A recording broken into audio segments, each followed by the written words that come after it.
Watch this video to learn about the structure of a Facebook ad campaign.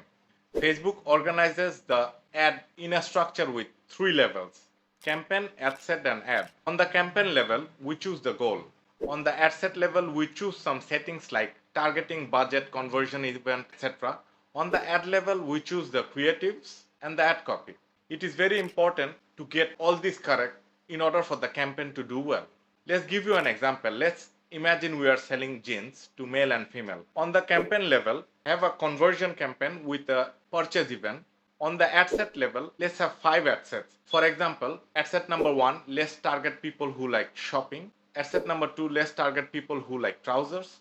Ad set number 3, let's target people who like, let's say, denim. Ad set 4, let's target people who like Levi's, Wrangler, Lee. Ad set number 5, let's target people who are into fashion.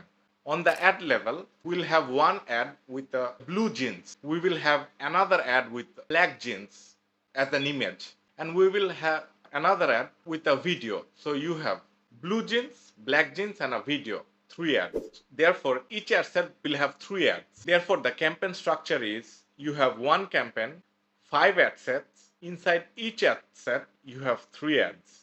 Follow me to watch more videos on Facebook ads.